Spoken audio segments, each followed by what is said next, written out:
வணக்கம். சோழர்கள் இந்த பேரை கேட்டாலே நமக்கு பிரம்மாண்டம் தான் ஞாபகத்துக்கு வரும் இல்லையா? ஆனா அந்த பிரம்மாண்டத்துக்கே அஸ்திவாரம் போட்ட ஒரு சாம்ராஜ்யம் அவங்களுக்கு முன்னாடியே இருந்துச்சு. ஆனா அவங்களோட கதை ஏகப்பட்ட சர்ச்சைகளுக்கும் மர்மங்களுக்கும் நடுவுல புதைஞ்சு போயிருக்கு.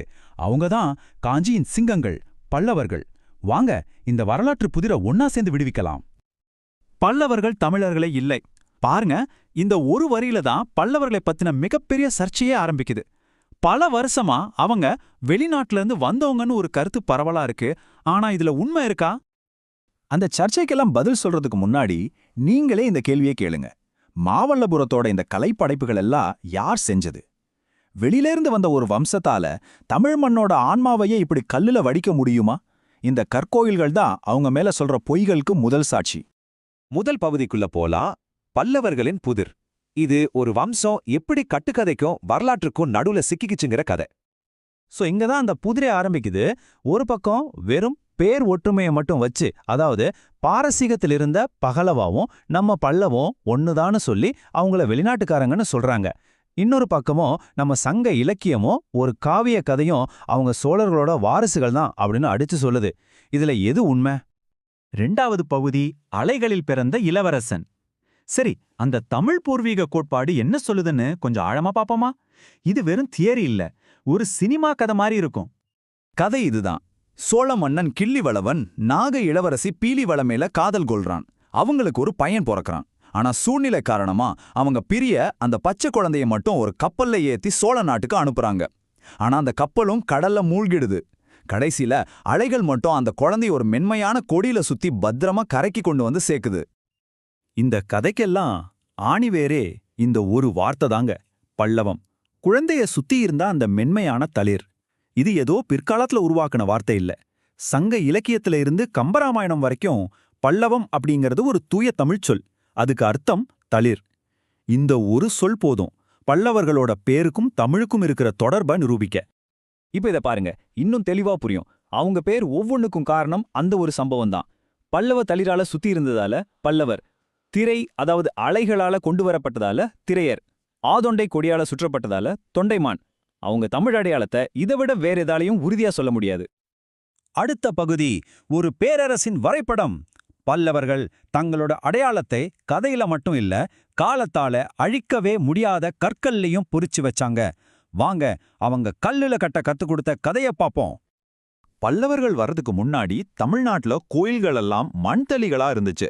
அதாவது செங்கல், மரம் இந்த மாதிரி சீக்கிரம் அழிஞ்சு போற பொருட்களால கட்டினாங்க. ஆனா பல்லவர்கள் ஒரு புரட்சியே செஞ்சாங்க. நம்ம வரலாறு நிரந்தரமா நிக்கணும்னு நினைச்சாங்க. அதனால பாறைகளையே குடைஞ்சு கற்றளிகளை உருவாக்குனாங்க.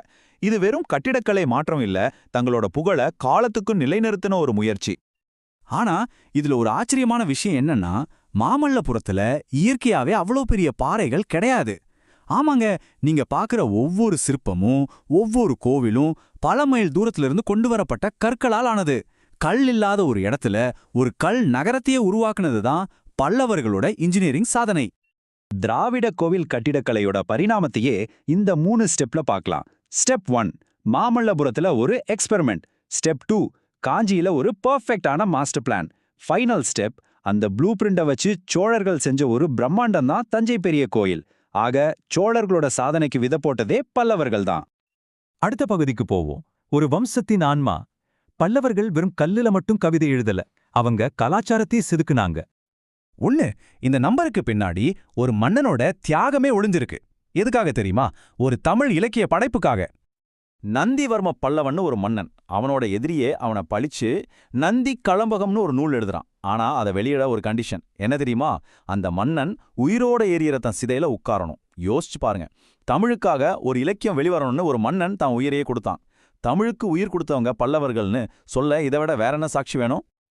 அது மட்டும் இல்ல, காஞ்சிய தெக்கின் ஆக்ஸ்போர்ட் ஆக்குனது, பட்டுப்பாதையை நம்ம ஊர் வரைக்கும் கொண்டு வந்தது, இன்னைக்கு நம்ம பேசுற ஜூரி சிஸ்டம் மாதிரி ஒரு நீதி அமைப்பை அப்பவே உருவாக்குனது, ஏன் தங்களோட நாணயங்கள்ல கூட தமிழ் எழுத்துக்களை பொறிச்சு பெருமை சேர்த்ததுன்னு அவங்க செஞ்சதெல்லாம் 1-2 இல்ல. கடைசி பகுதி, சிங்கங்கள் ஏன் இன்னும் கர்ஜிக்கின்றன? சரி, இத்தனை 100 வருஷம் கழிச்சும் பல்லவர்களோட அந்த சிங்க கர்ஜனை ஏன் இன்னும் நம்ம காதுல கேட்டுக்கிட்டே இருக்கு? சோழர்களோட சின்னம் புலி, இது நமக்கு நல்லாவே தெரியும். அதுக்கு போட்டியா பல்லவர்கள் சிங்கத்தை தங்களோட சின்னமா வச்சாங்க. ஆனா தமிழ்நாட்டுல சிங்கமே இல்லையே. அது அவங்களுக்கு ஒரு விஷயமே இல்ல.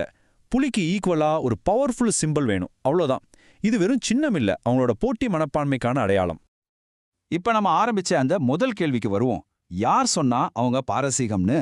எந்த வரலாற்று அறிஞர் முதல்ல இதை எழுதினாரோ அவரே தன்னோட புக்கோட 3வது எடிஷன்ல நான் சொன்னது தப்பு, பல்லவர்கள் தென்னாட்டை சேர்ந்தவங்க தான் அப்படின்னு ஒப்புக்கிட்டார். ஆதாரம் இவ்வளவு தெளிவா இருந்தாலும் சில கட்டுக்கதைகள் மட்டும் சகாவரம் வாங்கிடுது இல்லையா?